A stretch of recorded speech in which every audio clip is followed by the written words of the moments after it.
ay maganda itong bato. Maganda ito. Oh. Oh, ano yan? Mata yan. Mayroong mata.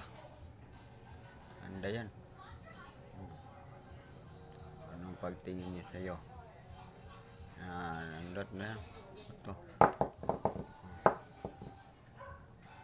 Nandot na ba ito? Igo lang mo sa pagtingin. Ito. Original na nga ba ito? Sa puti. Barko.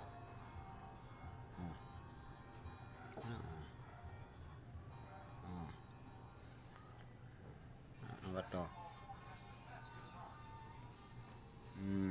Okay. Ano nga ba ito? Ano no? Ano ba ito? Ano mo yan?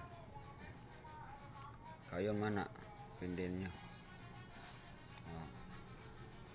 Paki-like, paki-comment lang ko kung sa'y pertod nga ba ito. Kawadyo ko kinutan niya. Bago lang ko nag-live nga klase nga ba ito.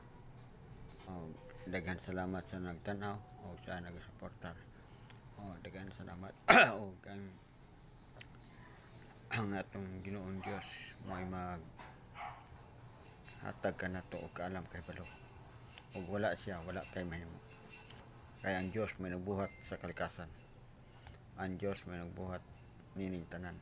Ikan sa gamay hantod sa dako. Ibuhat niya siyang kagalingon tumong og tuyo.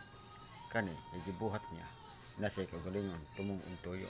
Unsa iyang tuyo nining batuha. Kani siya, mani nagsimbolo sa napulo kanason. Kani siya, mani si Kristo, mubungkag sa napulo kaginharian. Mani siyang bato, ang yuta sa kalibutan. Mani si Kristo, ninaog, gikan sa langit, mubungkag ining batuha. Mani siyang batuha, dugmukon yan ano sa klase color. Muna sa klaseng color. No. Buwan kani nagpatong, nga puti, muna si Kristo. Analyze sa Diyos ninyo, huwag sa siya. Daghan salamat sa nanonood.